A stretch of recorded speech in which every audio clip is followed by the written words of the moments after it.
ഓൺഹയും ഡോഹയും കൂടി ഇവന്റ് ഒക്കെ നടത്തുവാനായിട്ട് പോവുകയാണ്. എല്ലാവരും തന്നെ മീറ്റിങ്ങിന് വേണ്ടിയൊക്കെ തയ്യാറെടുത്തിരിക്കുന്നു. ജീഹ്വാൻ കൂടി എത്തിയാൽ മതി. അവനും പോകുവാനായിട്ട് തുടങ്ങുമ്പോഴത്തേക്കും ജുയങ്ങും ഒരു ഫോട്ടോ ഒക്കെ ജീഹ്വാനെയും കാണിച്ചു കൊടുക്കുന്നു. അവരുടെ കമ്പനിയുടെ എക്സിക്യൂട്ടീവ് മെമ്പേഴ്സ് ആയിട്ടുള്ള 2 പേര് യാങ്ങിനെ കാണുവാനായിട്ട് പോയിട്ടുണ്ടായിരുന്നു എന്ന് തെളിയിക്കുന്ന ഫോട്ടോസ് ഒക്കെയാണ് അത്.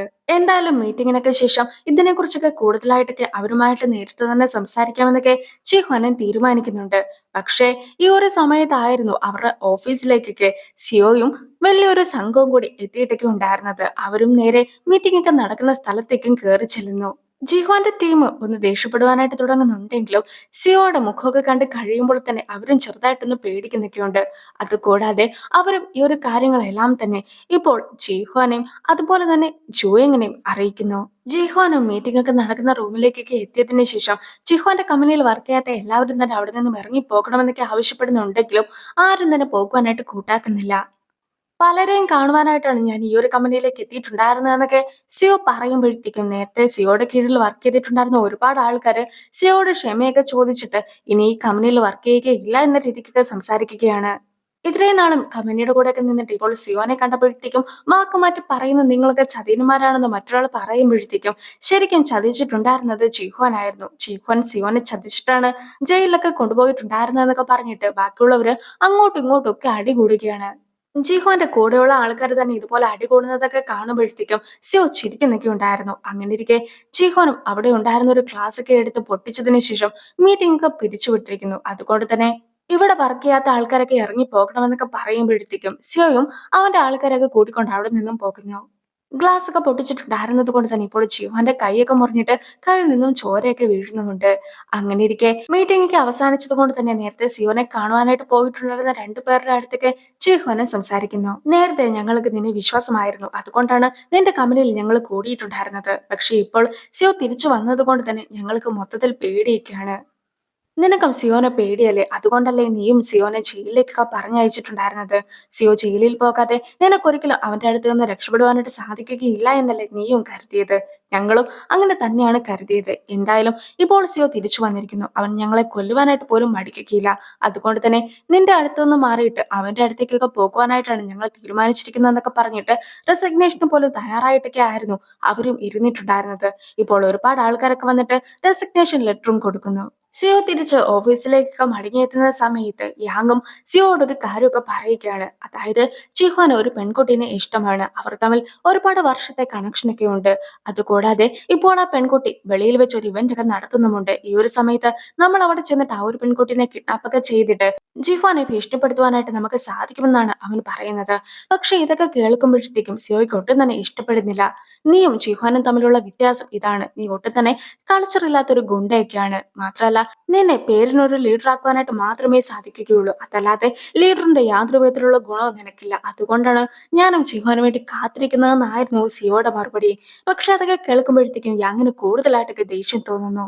അസിസ്റ്റന്റിന് ഒരു കോളൊക്കെ വരികയാണ്. ജിഹ്വാന്റെ കമ്പനിയിലേക്കൊക്കെ സിയോ ഗുണ്ടകളെയും കൂട്ടിയൊക്കെ പോയിട്ടുണ്ടായിരുന്നല്ലോ. അതിനെക്കുറിച്ചായിരുന്നു കോളും പറഞ്ഞിട്ടൊക്കെ ഉണ്ടായിരുന്നത്. എങ്കിൽ പോലും അന്നത്തെ ദിവസമായിരുന്നു ഹ്യുൻബുന് ബ്ലൈൻഡ് ഡേറ്റ് ഒക്കെ പറഞ്ഞിട്ടുണ്ടായിരുന്നത്. അതുകൊണ്ട് തന്നെ ഈ ഒരു കാര്യങ്ങളെല്ലാം തന്നെ ഹ്യുനുവിന്റെ അടുത്ത് നിന്ന് മറച്ചു വെക്കുവാനായിട്ടൊക്കെ അസിസ്റ്റന്റ് നോക്കുന്നുണ്ടെങ്കിൽ പോലും ഹ്യുനുവും അതൊക്കെ അറിയിക്കുകയാണ്. അങ്ങനെ ഇരിക്കെ അവന് ജിഹ്വാനെ കോൾ ചെയ്യുന്നുണ്ടെങ്കിലും ജിഹ്വാൻ ഫോണൊന്നും എടുക്കാതെ ആകുമ്പോഴത്തേക്കും ഹ്യുനുവും നേരത്തെ യാങ് ഉൺഹയുടെ വീഡിയോ ഒക്കെ കണ്ടതിനെ കുറിച്ചൊക്കെ ഓർക്കുകയാണ്. അതുകൊണ്ട് തന്നെ അവൻ നേരെ ഉൺഹയുടെ അടുത്തേക്ക് ഓടിച്ചെല്ലുന്നു. അപ്പോൾ ഉൺഹ ഇവന്റ് ഒക്കെ നടത്തുകയായിരുന്നു. എങ്കിൽ പോലും ഹ്യുനുവ് കൂടി ആ ഒരു ഇവന്റിലൊക്കെ അവളുടെ കൂടെ കൂടുന്നുണ്ട്. ഈ ഒരു സമയത്തെല്ലാം തന്നെ ജിഹ്വാൻ വരുമെന്ന പ്രതീക്ഷയിൽ ഉൺഹയും അവന് വേണ്ടിയൊക്കെ കാത്തിരിക്കുന്നു. പക്ഷേ ജിഹ്വാന് മീറ്റിംഗ് ഒക്കെ നടക്കുന്ന സ്ഥലത്ത് തന്നെയാണ് ഇപ്പോഴും ഉള്ളത്. അവനും പണ്ട് നടന്ന പല പല കാര്യങ്ങളെ കുറിച്ചൊക്കെ ഓർത്തു നോക്കുന്നു. ഈ ഒരു സമയത്ത് ചുയങ്ങും നീ നേരത്തെ തന്നെ ഉൺഹയുടെ കൂടെ ഇവന്റിലൊക്കെ പങ്കെടുക്കാൻ പോകാമെന്ന് പറഞ്ഞതല്ലേ, അതുകൊണ്ട് തന്നെ ഇവിടുത്തെ കാര്യങ്ങളൊക്കെ ഞാൻ നോക്കിക്കോളാം, നീയും അവളെ കാണുവാനായിട്ട് പോയെന്നൊക്കെയാണ് അവനോടും പറയുന്നത്. ഓൺഹെയും അവരുടെ ഇവന്റ് ഒക്കെ തീർന്നത് കൊണ്ട് തന്നെ ക്ലീനിങ് ഒക്കെ ചെയ്യിക്കായിരുന്നു. ഡോഹിയുടെ കയ്യിൽ ഒരുപാട് സാധനങ്ങളൊക്കെ കൊടുത്തും വിടുന്നുണ്ട്. ഇപ്പോൾ ഓൺഹെയും അതിന് പിന്നാലെ കുറെ അധികം സാധനങ്ങളൊക്കെ പാക്ക് ചെയ്ത് നടന്നും പോകുന്നു. ജിഹ്വാനും ഈ ഒരു സമയത്താണ് അവിടെ എത്തുന്നത്. ഓൺഹെയും സാധനങ്ങളൊക്കെ എടുത്തോണ്ട് പോകുന്നതൊക്കെ യാങ്ങും ശ്രദ്ധിക്കുന്നു. കുറെ നേരമായിട്ട് ഓൺഹെനെ കാണാതെയൊക്കെ ആക്കുമ്പോഴത്തേക്കും ഹിനുവും അവളെ അന്വേഷിച്ചൊക്കെ പോവുകയാണ്. ഉൺഹ സാധനങ്ങളൊക്കെ കളയുന്ന സമയത്ത് ഒരാൾ ഉൺഹനെ വന്ന് പിടിക്കുന്നു. അവളും ഉറക്കെയൊക്കെ കരയുന്ന ശബ്ദം ഹ്യുനുവും ചീഹ്വാനും ഒരുപോലെ കേൾക്കുന്നു.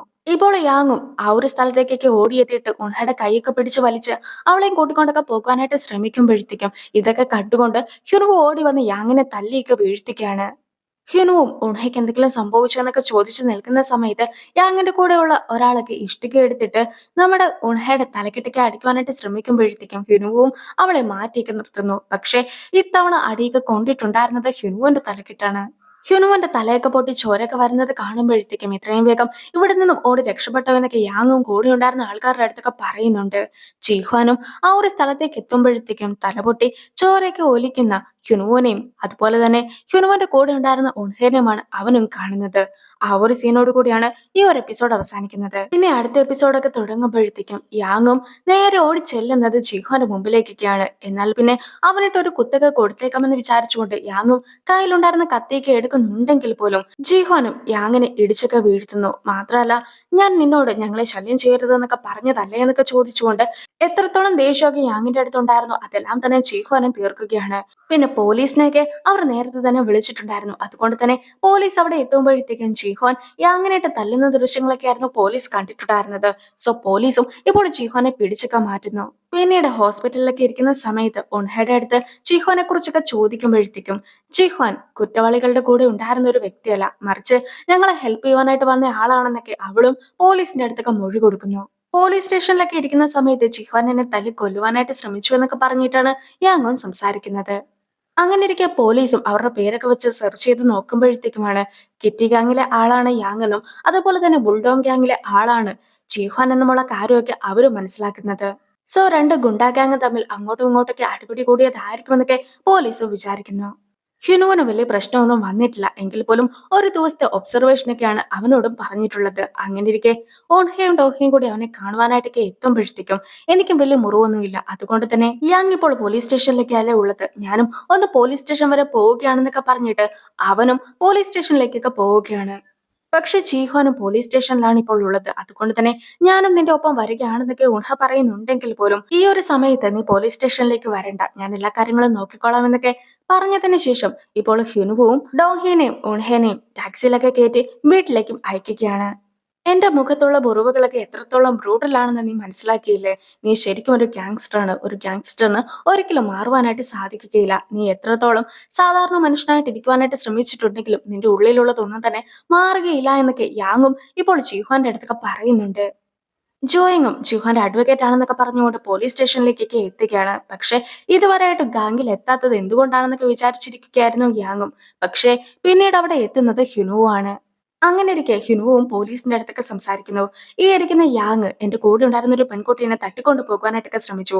ഞാനും അതൊക്കെ അറിഞ്ഞിട്ട് അവിടെ വന്ന് തടയുവാനായിട്ട് ശ്രമിച്ചതായിരുന്നു. അങ്ങനെ ഇരിക്കാണ് എന്നെയും ഇയാളുടെ കൂടെ ഉണ്ടായിരുന്ന രണ്ടുപേരെ ഉപദ്രവിച്ചിട്ടൊക്കെ ഉണ്ടായിരുന്നെന്ന് പറഞ്ഞിട്ട് യാങ്ങിന്റെ കൂടെ ആരൊക്കെയായിരുന്നു ഉണ്ടായിരുന്നതെന്നുള്ള എല്ലാ ഡീറ്റെയിൽസും ഹ്യുനുവും ഇപ്പോൾ പോലീസിനെയൊക്കെ അറിയിക്കുന്നു. മാത്രമല്ല അവർ ചെയ്ത കുറ്റകൃത്യങ്ങളെ കുറിച്ചെല്ലാം തന്നെ വ്യക്തമായിട്ടൊക്കെ പറഞ്ഞു കൊടുത്തതിന് ശേഷം അവിടെ ഉണ്ടായിരുന്ന CCTV ദൃശ്യങ്ങളെല്ലാം തന്നെ നിങ്ങൾക്കും ചെക്ക് ചെയ്ത് നോക്കാമെന്നൊക്കെ പോലീസിന്റെ അടുത്ത് അവൻ പറയുന്നു. ഇതൊന്നും തന്നെ കൂടാതെ ഞാനൊരു പ്രോസിക്യൂട്ടറാണ്, പിന്നെ ചീഫാൻ ഒരു തെറ്റും ചെയ്തിട്ടുണ്ടായിരുന്നില്ല, അവനും ഞങ്ങളെ ഹെൽപ്പ് ചെയ്യുവാനായിട്ടായിരുന്നു എത്തിയതെന്നൊക്കെ അവൻ അറിയിക്കുന്നു. ആ ഒരു സീനോട് കൂടി ഈ ഒരു വീഡിയോ അവസാനിക്കുന്നു. അടുത്തൊരു വീഡിയോ ആയിട്ട് ഇത്രയും വേഗം കാണാം. ബൈ.